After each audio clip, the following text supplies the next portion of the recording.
Hello, Mr. Hausman. How may I help you? Okay, here's the thing. A little unorthodox request today. I know you've been listening to me on the No Vacancy podcast every week, and I just can't come up with any more of these funny cold opens. I'm really wondering maybe you could help me come up with a funny way to start the show. I see your problem. Is there any way we can just show a picture of you? Do you live, eat, and sleep the hotel industry? Looking to brush up on your game? You've come to the right place. Welcome to No Vacancy, the hospitality industry's #1 podcast, with your host, Glenn Hausman.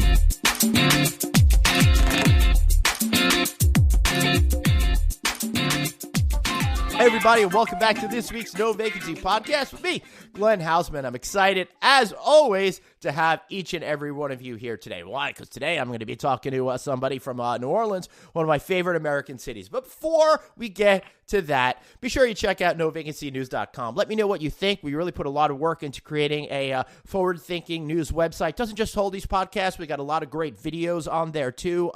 Most recently, I was out in Las Vegas for Choice Hotels annual conference, so I got some great videos with those people, and I'd love for you to see. Also, if you're not getting our Sunday night newsletter, stop what you're doing. If you're on that treadmill right now, just pick up your phone, keep running, and text 66866 to that address, the word hotel. So send the word hotel to 66866, and you're going to get our newsletter every single Sunday night. And I'd be remiss if I didn't say that this show is brought to you in part by Duetto. Love myself some Duetto. Why? Because they help folks like you out there make money, because they are the revenue strategy technology platform that thousands of hotels are using to make more money. Didn't we just say we want you to make more money? Check out my recent interview with their CEO, Patrick Bosworth. We had a great time. I did that this winter. You can find that on our website in our weekly newsletter. And also click on their ad that's on novacancynews.com, because you're going to get an amazing new white paper on the blueprint for taking back business from the OTAs. All of that spells more money for you. All right. So also check out patreon.com/vacancy. Kick me a few bucks, or give me 5-star ratings on iTunes. One of these things, guys, I'd really appreciate it. You men, you women out there, help me, help you by helping me. If you give me those 5 stars, you give me a few bucks on Patreon, I'll be here for you free every single week. All right, here we go. Let's set the gear shift to the high gear of your soul. I got with me Mr. Ralph Mahana. He's a GM at the wonderful Windsor Court Hotel in New Orleans.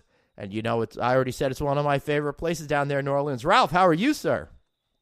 I'm doing fantastic. Psyched to be on the show. Thank you for having me. Yeah, man, I'm psyched to have you on the show. I got to be honest with you. I get to talk to all these awesome CEOs and stuff like that, but I don't speak enough to guys like you on the property level. So I'm really excited to know what you're thinking about every single day when it comes to building your business down there in New Orleans. But I think the best place for us to start, Ralph, is before we get into what you do at the Windsor Court and how you approach it, what's going on in New Orleans these days? How's that city doing?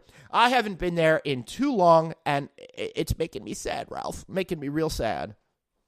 Well, you have got to get back to New Orleans. It is just, first of all, I'm from New Orleans, and it is the most fantastic place in the world, in my opinion. Last year was a booming year in 2017 with 11 million visitors to the city. Amazing. And it's only growing upon that. This year is the tricentennial, the 300th anniversary of the city.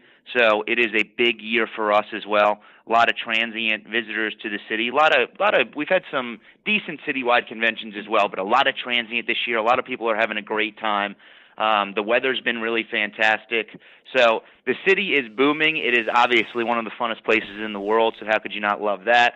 And I'm just psyched to talk about it, and we need to get you back to New Orleans, Glenn. Oh, my God, Ralph. We've so got to get me back to New Orleans. I think it's been like 4 or 5 years since I've been there, and I'm disgusted with myself just saying that, because for all of you listeners out there, there's something about New Orleans that is just so me. I love your amazing, distinct culture that you have down there. Very different than pretty much any other, I'll put this in air quotes, American city, because sometimes it doesn't really feel like an American city. It's got so many other influences to it. The food and beverage, absolutely spectacular. I love the party vibe that you have down there. Everybody seems just happier living down there, and it's just such a fun, walkable city, and it's just it's so great on so many levels. So, Ralph, I may have to just get out of here in the middle of this conversation and, take a Delta flight down to visit you guys, because I can't deal with this anymore. I need some beignets, Ralph. I need some beignets.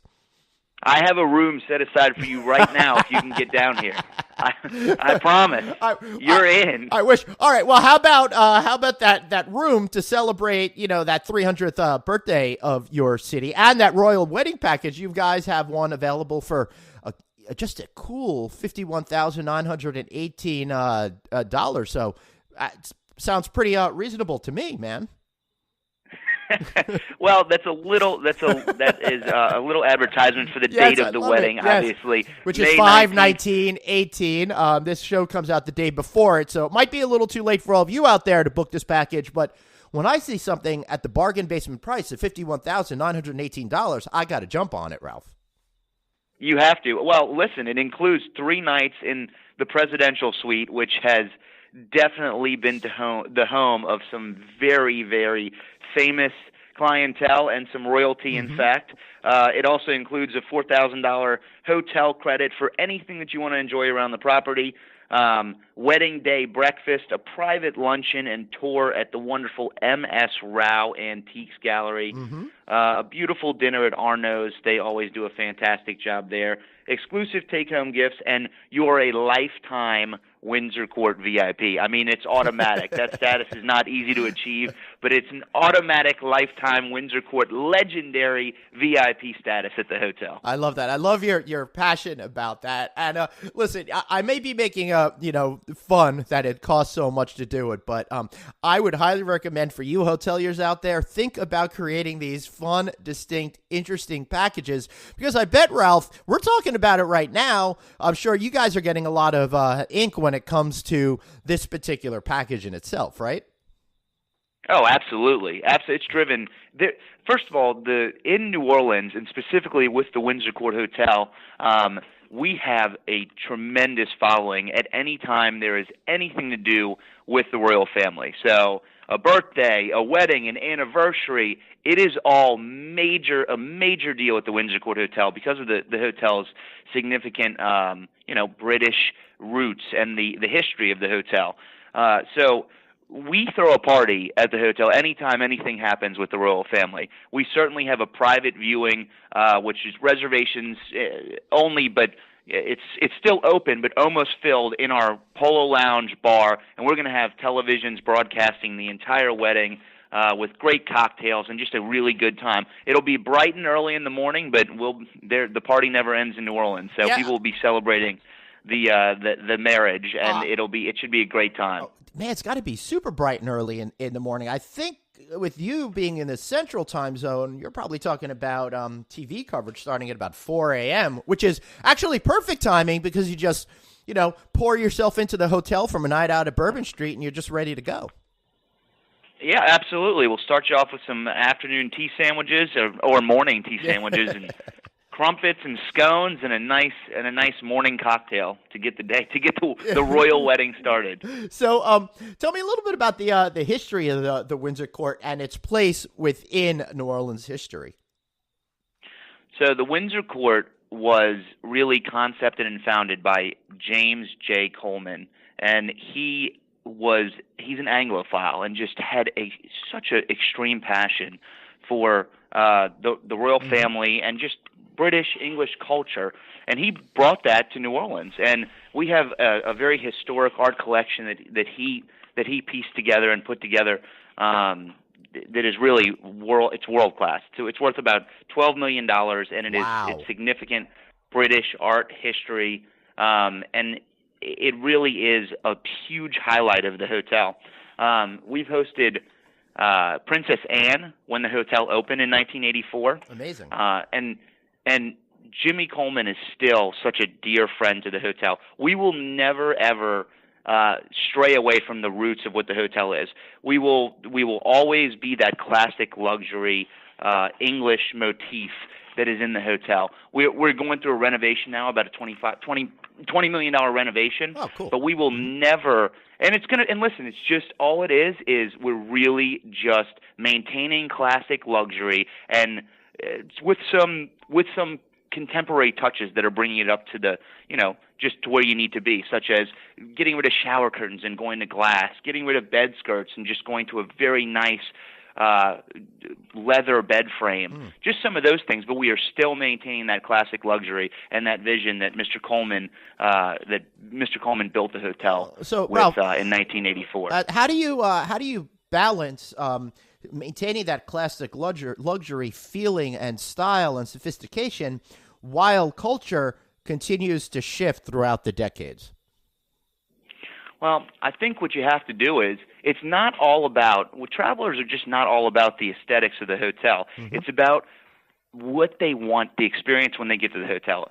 What does everybody want? Everybody wants a friend, somebody they can go to, someone they know. I have a guy. I know somebody at the Windsor Court Hotel. They want a connection, and that's what it's all about. So whether it be the person you talk to when you book your reservation to connect with, and you get to your room and you have a handwritten letter in your room from the person that booked your reservation, or whether someone connects with me prior to arrival, everybody has to be a concierge, because we have to promote our city and we have to promote the hotel, and we really have to connect with every single guest.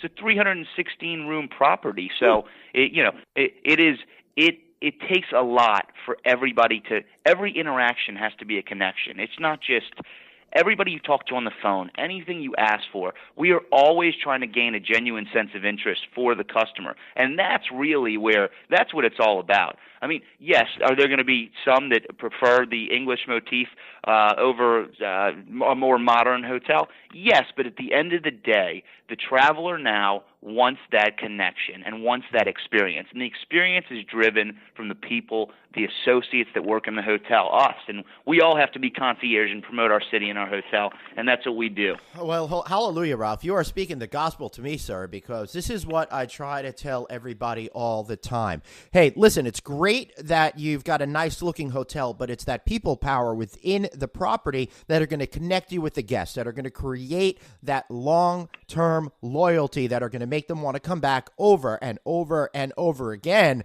And speaking of someone that loves to be there over and over again, man, I don't think I've ever seen somebody that wasn't directly related to the person who built the hotel have such a long-standing association with the hotel. Ralph, I feel like you were born into having this particular job. I mean, you grew up with going to dinner there on Friday nights with your family, and you've been working there for over a decade, starting out as a front desk manager and working your way all the way up to general manager. I got to know what that was like, going with your family to dinners on Friday night and then saying, hey, I want to get a job, and how you worked your way up. It's been incredible. It really has. I didn't know walking into the hotel for my first day of work that this would be my career, but it has been absolutely amazing. And my family, we did come afternoon tea and dinner on Friday nights. We did come for a very long time when I was a child, and when I was in college, I thought to myself, I'm gonna start making some money, get a little part-time job, right, and maybe it'll turn into a full-time job. Started working overnights at the Windsor Court Hotel, and absolutely, the moment I walked in the door, it was just, it transcended upon me. It was magic. I mean, I just felt like this is what I was supposed to be doing. Within 2 weeks, I had really reshifted my focus on how to build my career in hospitality, and it stuck, obviously. I worked at the front desk for a very long time, which gave me a great customer service base on how to make that connection that I was talking about. Right. Then I really had a passion to have the other side of rooms. Went to the housekeeping department. Went over to food and beverage for a while, and the restaurant, the bar, and our banquet department.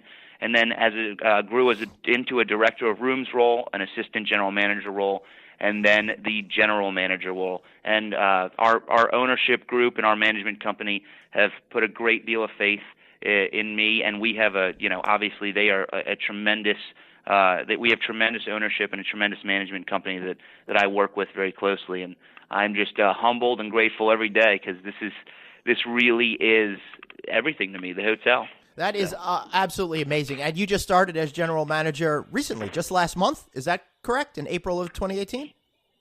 I have now been general manager for about 10 days now. 10 days. Congratulations, man.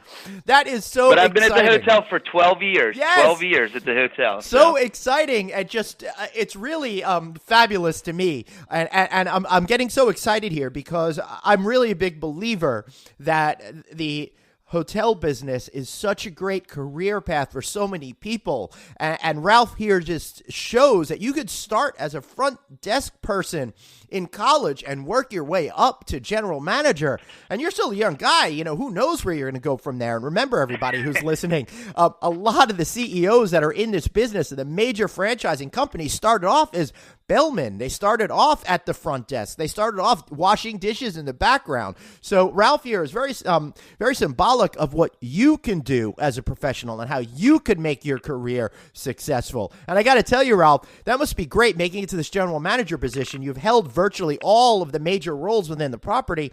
That's got to give you a real inherent understanding of not just how a hotel works, but in particular, the lifeblood of this particular hotel. Absolutely, and it also gives me understanding of what we're looking for when we hire. It's not all about years and years of experience. It's about potential and passion and the want to progress. Right. That is what we're looking for. Can you make that connection with the customer? So, my path has sort of built a means for me to get the message out there that it's not. Listen, apply. If you think you have a passion for hospitality, hotels, any hospitality whatsoever, don't let experience hold you back. Apply, because we're gonna look at the personality, and we're gonna really hire on potential, that passion and that progress. And I get to share my story, and that really shows people, no matter what their education level was, or no matter what they're studying in school, it really, if they're interested in this, they know that there is totally this is the land of opportunity, and there is so much growth within this industry. And within the Windsor Court, you can, no matter where you start, there's so many different positions that even if your major is an accounting major, an engineering position, there is so much growth in the hotel. Right. The hotel has so many different positions to grow into. We want to retain the best talent, the best possible people we can, the best culture, a diverse culture at the Windsor Court Hotel, and that passion, potential, and progress sort of motto that I have taken with me has really helped in getting fantastic associates and retaining fantastic associates, because we certainly have longevity here when it comes to such a great workforce at the Windsor Court Hotel. So you say you have longevity over there. What's the secret to keeping people engaged for years at a time? Because as we all know, the average turnover in hotels could be over 100% every year. That's very costly. That makes it very difficult to be successful with your hotel because of all the expenses and effort to find new people and train new people. So what's your secret to keeping people there, happy, satisfied, so they don't go running down the block for a quarter more an hour? The key is to not say this is the way we've always done it. The key is you got to have expert input. And the best ideas didn't start with our former general manager or myself. I mean, we have ideas too, but the best ideas start from all the associates working on the property on a daily level, and we implement those ideas. We encourage them to bring them forward constantly. They're the experts. They're the one doing the jobs on a daily basis. And when you can show that you can take an idea that maybe a room attendant had, or a front desk agent had, or a bell person or door person had, or maybe a steward had, and you can implement them and you can do it quickly. Some things take a little bit longer than others, but we implement those ideas. And they can be a wide range of ideas. It can be introducing a new product, or it could be maybe just doing something a little bit different as far as a process or something like that. But we listen, and we never say, well, this is the way. Our answer is never, this is the way we've always done it, so this is the way we're going to do. It's constantly thinking about how to progress on a daily, weekly, monthly, yearly basis, and figuring out what the customer wants, internal and external. At the Windsor Court, it's important to treat the way we should be treating the external customer should be the way we treat the internal customer. And that's how we do treat each other. And that's why we've been able to be so successful in that regard. So how do you know when it's time to adapt what you're doing within the hotel? Either put in different procedures or start a new particular program? Because as we all know, culture and design and everything, nothing stays static. Technology, it always moves, even the taste of the food that we want to eat. So how do you keep yourself to know that, oh yeah, we've got to make the changes here. We shouldn't rest on our laurels. We shouldn't do things the way we've always done them. We talk to each other. Right. It's always important, and not just walking around talking to each other. We have different types of meetings on a monthly basis. Really, they're skip-level meetings where we all get together and we're just talking. I mean, it's very informal. It can be. It's not anything where anybody feels pressure to say something. But one meeting could be, how do we just open a new pool bar? Right. Okay, what do you guys think the pool bar name should be? The more we engage everybody, the more everybody is really feels a responsibility for making the hotel as best as it can be. Right. And that's where we succeed. So the engagement piece is extremely important. And you have to figure out what you're trying to focus on as well. It's not just, okay, does anyone have a good idea for the entire hotel today? It's, okay, we have this, maybe we're expanding the bar. We're building a coffee shop in the lobby. We just built a new pool pavilion, which is gorgeous. Cool. What we want help figuring out a name for it. It gets everybody engaged, and that's how we accomplish that. Right.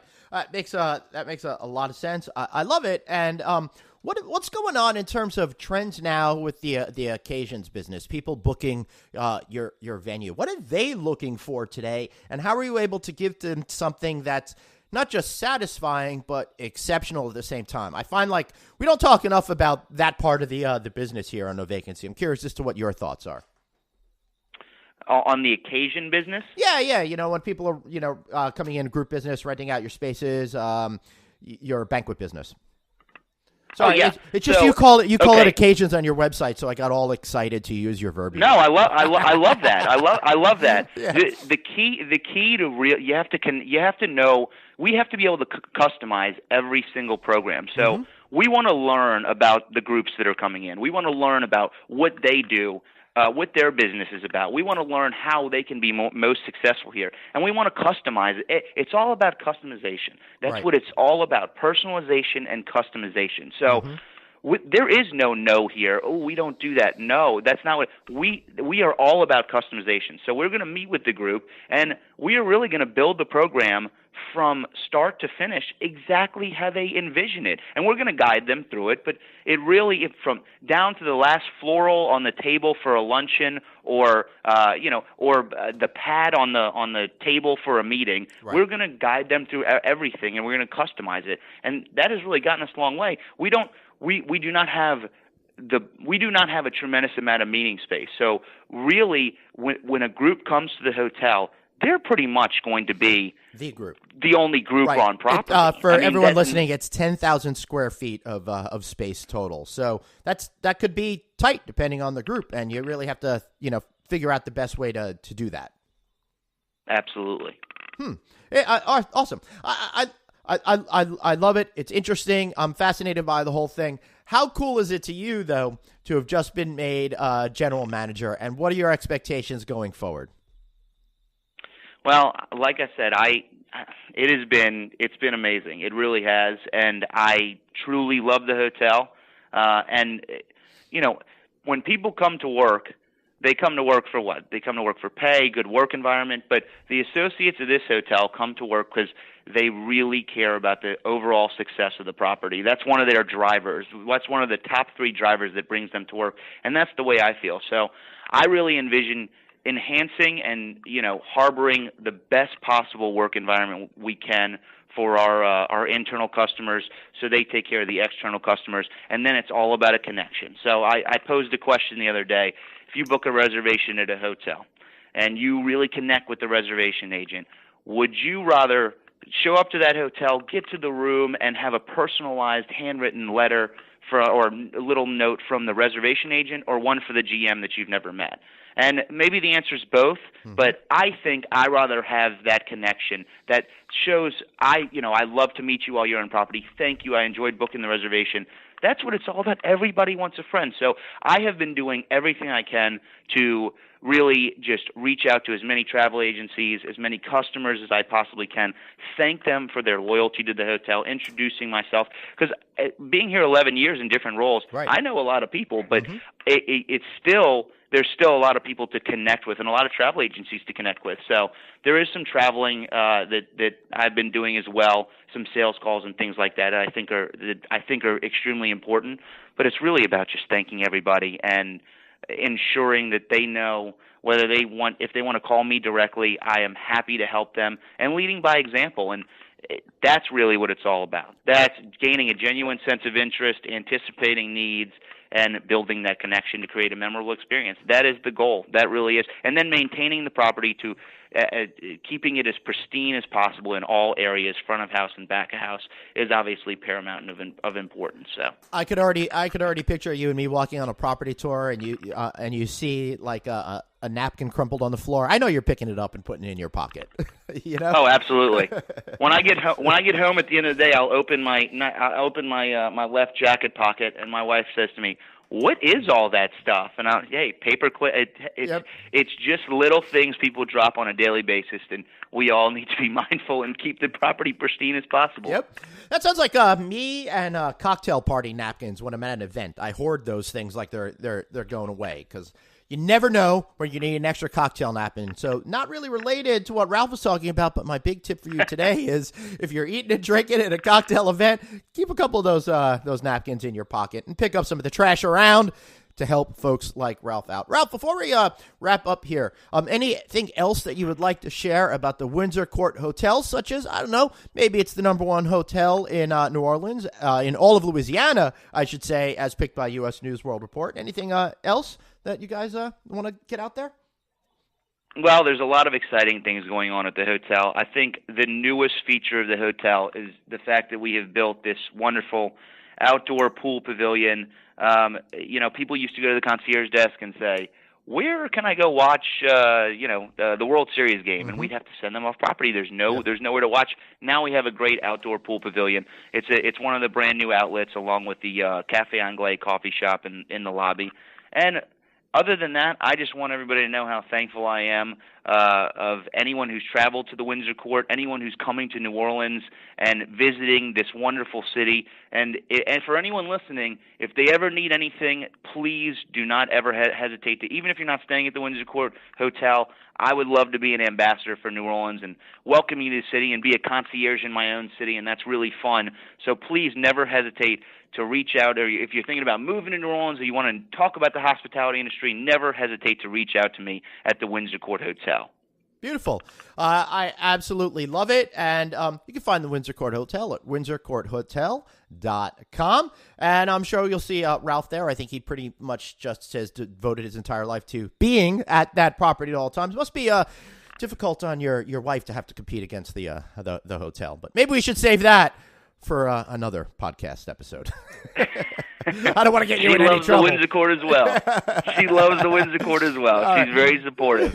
Excellent. I love that. All right, so we're going to wrap this up right now. I want to thank Ralph for being here. Ralph, any other shameless plug that you would like to get out there? Now is your time.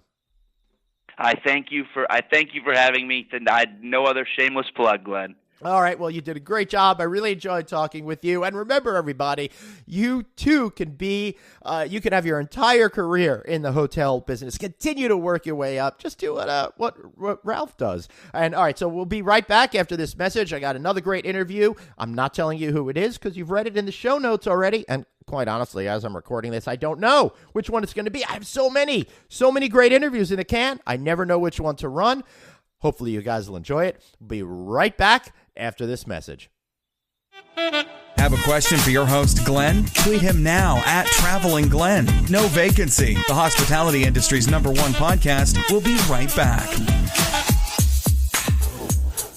Hey, I'm Glenn Hausman, and you know me from the No Vacancy podcast, but I have got an all-new show coming, and I'm partnering up with the #1 guy in hospitality, Mr. Anthony Melchiori. Now, it's called the yin and yang of hospitality. That's right. So I need to know going forward, because I'm a control freak, am I yin or yang? I'm definitely the one that starts with Y, and you could be whichever one you want to be. I'll be the one that starts with Y. All right, so you're going to have more great banter just like this every single episode on the Yin and Yang of Hospitality, found wherever your favorite podcasts are available. Any final thoughts? Yes, I'm yang. All right, I'm Ying. Thanks for listening. Back to the show. It's No Vacancy, the hospitality industry's #1 podcast, with your host, Glenn Hausman. Hey, everybody. Welcome back to the podcast. This is me, Glenn, and I've got with me Alexandra Jaritz. She's the global head of Tru by Hilton. Alex, how you doing today? I'm doing great, thanks. Thanks for having me. Hey, thank you so much. So this has been the most difficult podcast ever to get together. So for your listeners to know, we've been trying to get this together for months. She had problems. I had problems. We taped probably the best 7 minutes of all time of a podcast, and then a spring storm came through, knocked out my lines, totally destroyed it. So we're going to try again today. Is that right? That's exactly right. All right, Third time's a charm. Third time's a charm. So should I call you Alex, Alexandra? How do you like this to go? Alex is just fine. All right, good. And then you could just call me Gle, okay? So that way we could both have nicknames today. All right, so Alex, Tru by Hilton, pretty cool. One of the I would have to say, even editorially speaking, not to be biased, but one of the most successful rollouts of a brand that I've ever seen in my entire 20-plus career. So congratulations on that. Maybe you could start by just giving us a little glimpse into what's going on with Tru by Hilton. Absolutely. So, yeah, you're absolutely right. From all the data we've seen, we have had the fastest brand launch in the history of the hospitality industry. So we're super excited for that. We have right now a little over 300 signed franchise agreements, and we have 24 open hotels currently. We'll have more than 50 open by the end of the year. And we have another 200 agreements in various phases of negotiation. So, when you take all of that together, we're looking at over 500 agreements, and we launched here in January of 2016. So it's absolutely been a fantastic ride, and really looking forward to what's ahead.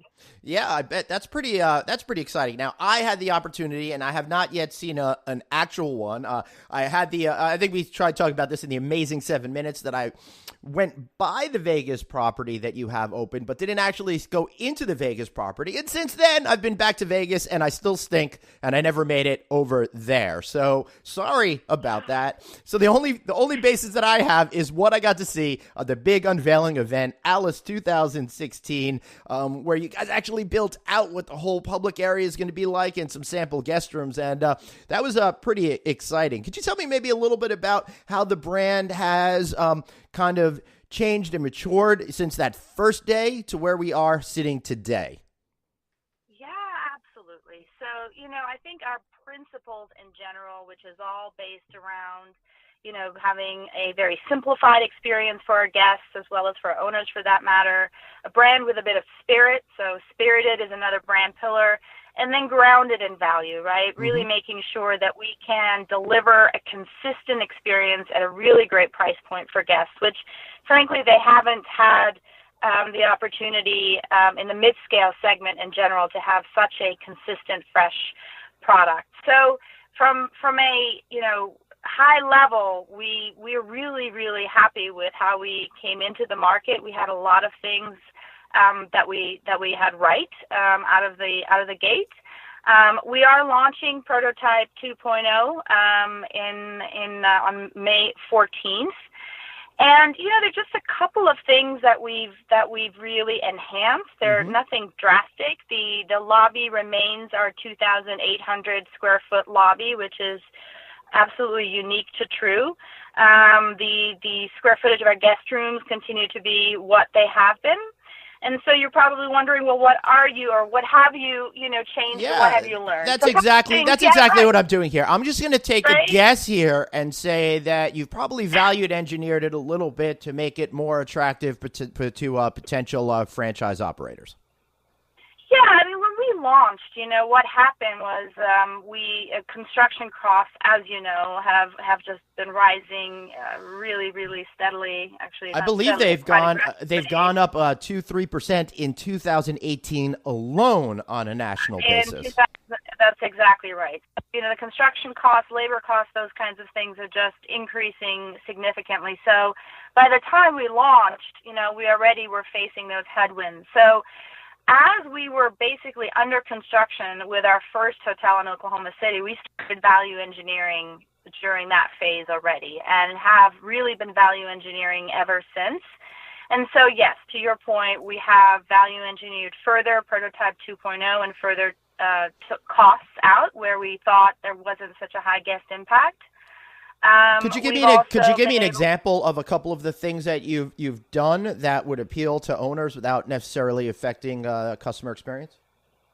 Yeah, absolutely. So there were a couple of FF&E items, just as an example, in the lobby that were really cool, but they were quite costly, and they weren't driving the usage. The stadium-style seating, as an example, around the pool table. We also had what is called trellis type of a little bit of a design element that was in the lobby and actually several areas throughout the lobby. Super hard to source, very costly to install, so we removed those. So trellis infrastructure looked cool, but really wasn't worth the cost. Yeah. So although to be fair, I make a stay decision based on trellises within the lobby. So you may wind up losing me as a guest. So I don't know. I don't think a person on earth would say, "Hey, without that trellis, I'm all out." So all right, makes sense. Please go on, and thank you for dealing with me. I'm feeling particularly frisky today. Oh. Yeah, it's all good. It's all good. I'm with you. I'm tracking. So far, so good. So, Good. So another example would be, for example, the desk.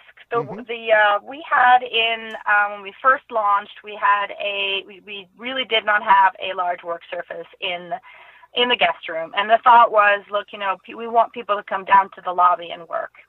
And so we had a lot of feedback from guests saying, you know what, there are certain times where we want to work in the lobby. There's certain times we really just want to have more work surface in the guest room. Mm-hmm. So we did go back and created a retrofit desk for our open hotels. So they could slide that into the existing layout of their furniture. Cool. And then in 2.0, we have a mobile work surface that can be used and rolled around in the guest room and either used for storage or for a work surface. Mm-hmm. And so that was a big learning where while we thought guests were ready not to have a large work surface or medium work surface in the guest room, they weren't quite ready to go without. Right. Me personally, I'm in my late 40s here, so I'm a desk traditionalist. I really like to spread out, answer my emails in that way. I'm totally jealous of, but simply don't understand how people could get all their work done while hanging out in bed.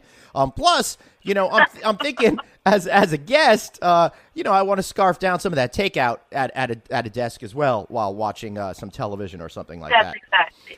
That's exactly right. Now, I'm one of those people. I get everything done from a work perspective in bed. So, but therein lies the challenge. But ultimately, the guests were actually made it very clear to us that they wanted to have a work surface that was actually multi-purpose, like you said. It was either my pizza box on there or a laptop or whatnot. So we responded accordingly. And to be fair, at the same time, I've been a big proponent of the whole idea of being alone together for like a decade now, where you do go down to the lobby and you have those experiences and get work done.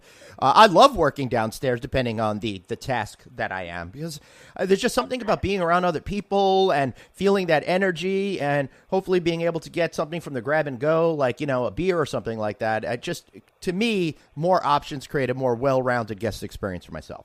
Well, and therein lies what we've been really trying to do with Tru is give people the option to do what they want to do, where they want to do it, right? So there are times where people are working on confidential information or just really need a completely quiet area, and then they can do that in their guest rooms. Or if they want to use the lobby to either hang out or watch a movie or work. So we've really focused even more so on 2.0, prototype 2.0, and making that guest experience really versatile and giving that control back to our guests, right? It's all about their choice, their control of how they want to use the hotel their way. So that's an area we focus on. We also added 3 hot items to the breakfast. There was, going in, we really wanted to streamline the breakfast, and, frankly, the feedback we got was, look, we still want to have our hot eggs, we still want to have some meat, and we want our waffles. And so what we did is, to manage the cost per occupied room, we took a couple of items off the breakfast, we'll say, that weren't running as well, and then we are now bringing back those 3 hot items again. So again, as you can see, those are not major changes, they're tweaks. And for our open hotels, what we've done is help fund some of the changes through Hilton has helped fund that to really share with our owners the cost of those changes as a sign of goodwill. Right. Here's the thing, Alex. I think that's great that you're helping support your franchisees, especially the ones that came on first and made this investment, so then you could show it off to all the other potential owners that are out there. So I totally get that. And I don't want to just discredit, and I know I sound like I'm sucking up a little bit here, but when you make those little changes, there's a lot that goes in behind those changes. When you're changing the items on the breakfast bar, you really have to consider how people are going to react to it, and especially when perception is everything in our society. And I want to have, I'm just using me as an example, and this is not necessarily fact-based, but I want to have those healthy items on the menu, and then I go there to the breakfast bar, and I wind up wanting the bacon and the waffles, right? So true. There's a lot of what guests tell you that they want, and then how they actually experience a property, and that is a learning curve. Yeah, no, it's absolutely true, and you're exactly right on, right? When we did our initial research, there was a lot of, we want healthy, and at the end, some of them really did want to have more of the carb-heavy breakfast and indulge, and that's fine. So, but there was also feedback on, look, we do want to have gluten-free items, so we now have included that as an option if you request it. We have the protein, which we know is important, and then there's the waffle, right? And the waffle, we've created the waffle boat. It is a signature boat for us. We are all about toppings. We have 37 different toppings. Holy cow! And so now we've created a waffle boat, and you can either put your eggs and salsa and cheese on there, or you can create your put a banana split with whipped cream and sprinkles on it, if that's how you want to have it. So again, giving people some choice and control over how they want to create their own breakfast masterpiece. All right, I didn't hear, Alex, I didn't hear the one topping that I need on my waffles: fried chicken. You got to hook me up with some of that. Now, of course, that'll make all your hoteliers go broke, but that's not my concern. We have chicken sausage, so actually you're not far off. That was actually a big win with the chicken and waffles. All right. There you have it. Amazing spin. I absolutely love where you're coming from. So tell me a little bit about, what the ownership community is thinking when it comes to making an investment in new hotels in the select service arena, and in particular, Tru by Hilton. Yeah, I mean, look, I think it's the basic principles, right? So, what are the construction costs per key? How quickly can I go ahead and develop these things? What's the time for construction? The good news is we have, our land site requirements are about 1.58 acres, so the plot of the land requirement is relatively small, which has really helped us, I think, partly in our expansion. And then they look at, performance. I mean, ultimately, what kind of top line are we driving? What kind of central delivery are we driving through our channels?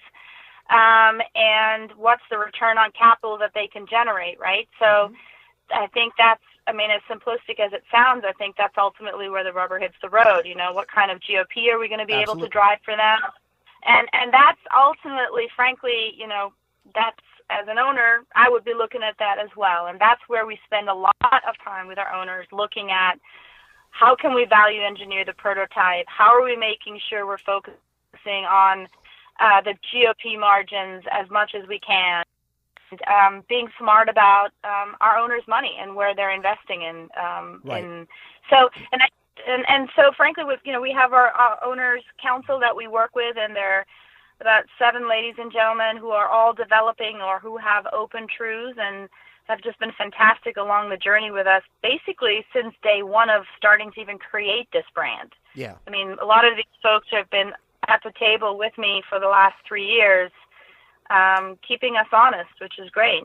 Yeah, that's so important. And I love, in general, in the hospitality industry over the last decade or so, the owners have become so much more of an integral part in the decision-making product for updates on prototypes, creating new brands, and all of that. And I've seen it's much more of a partnership experience with even you and some of your competitors, which I like because I think it makes everybody better. It makes everybody more successful. And the one other thing that you all out there listening may not know is that Alex actually has a lot of real estate experience. You were a consultant with Ernst & Young, for example. You've worked with Lehman Brothers back in the day. So when it comes to understanding the equation here, you really have that real, I'm going to say it, true experience before you even worked in a hotel brand itself.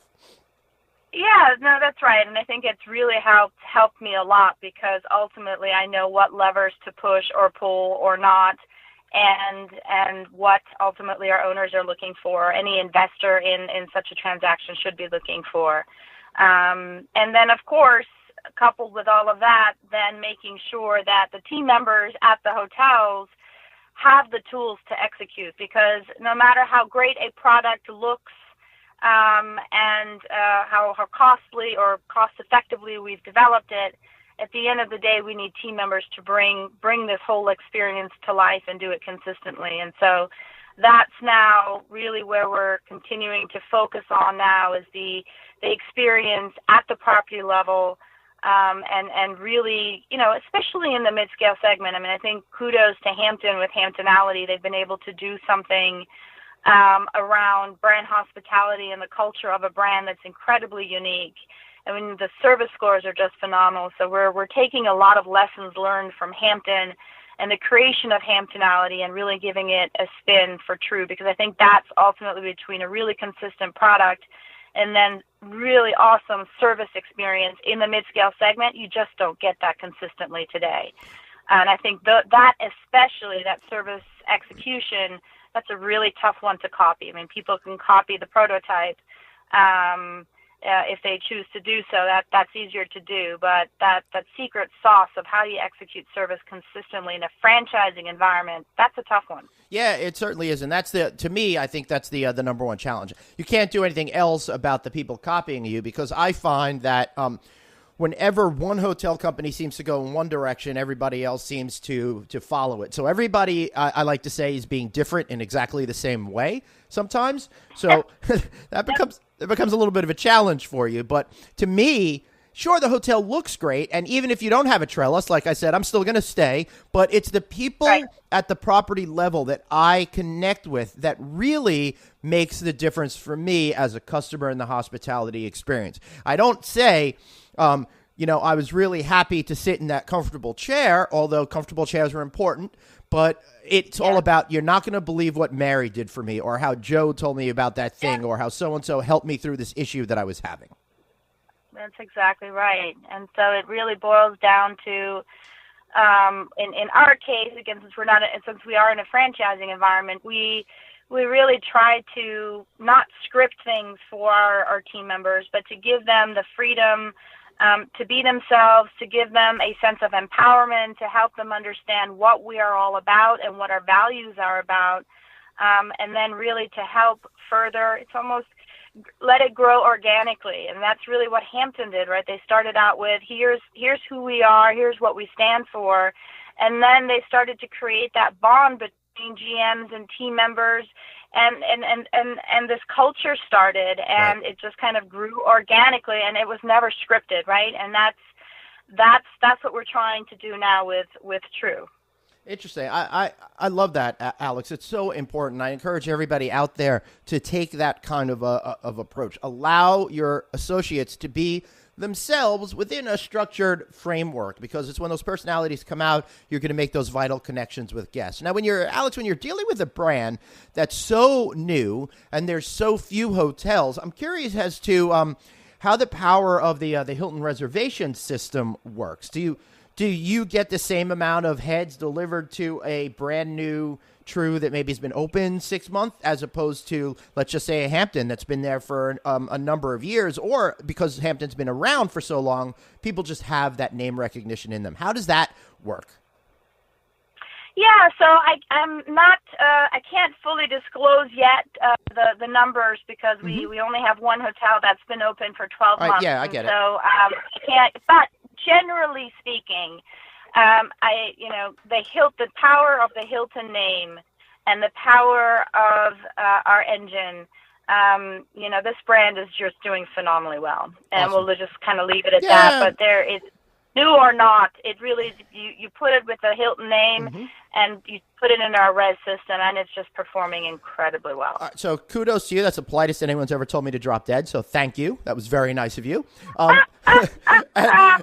Secondly, I'd like to know, before we wrap up here, how did you achieve the position that you achieved, and what can you tell folks that are still coming up through the ranks that may be something that you've done and modeled your career after, so they could find similar success over time?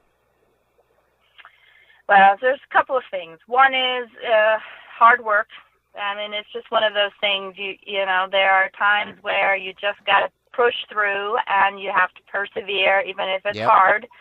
The other thing is find something that you feel really passionate about, because that makes those moments or weeks or months where it's really hard bearable, and you'll get through it much easier, and you'll have some fun along the way. So find your passion.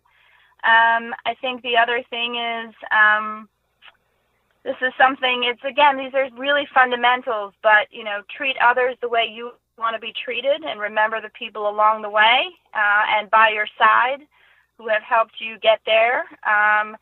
And don't be afraid to dream, and don't be afraid to push, and don't be afraid to create and to challenge, because that's what ultimately will make an impact.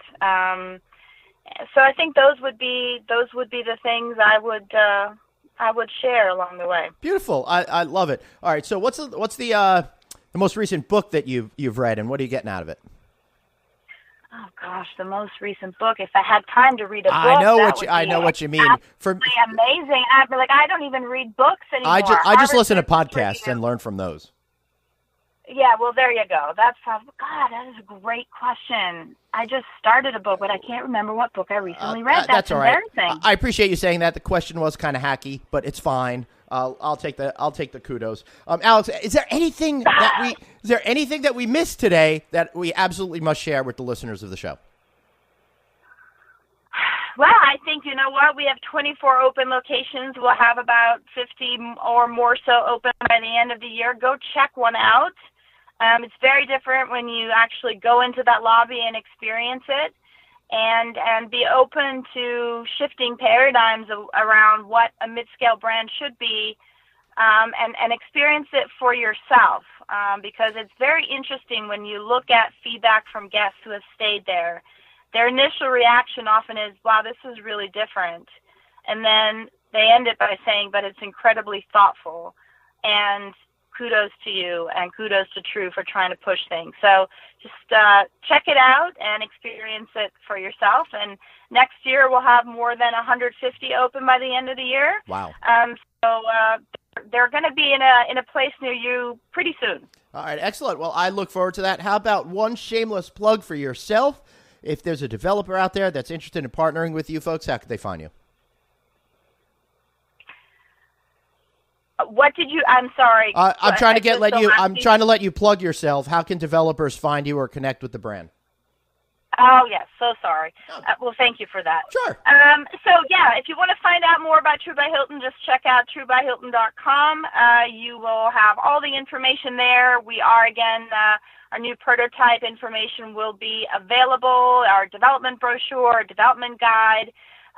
Contact me if you're interested as well. I'm always happy to listen and learn and talk to interested owners. Alexandra.Jaritz@hilton.com. and reach out anytime. Great. Well, I want to thank you for being here, and I want to thank everybody for listening to another fun show. I really loved having Alex as a guest. Finally, after all these many months of trying to get together, exactly right? Oh, my goodness. All right. So I will be, I want to thank you again for listening, and I will be back next week. That is, unless I decide to go on a cross-country tour eating chicken sausage and waffles at Tru by Hilton. See y'all next week, and thanks for listening.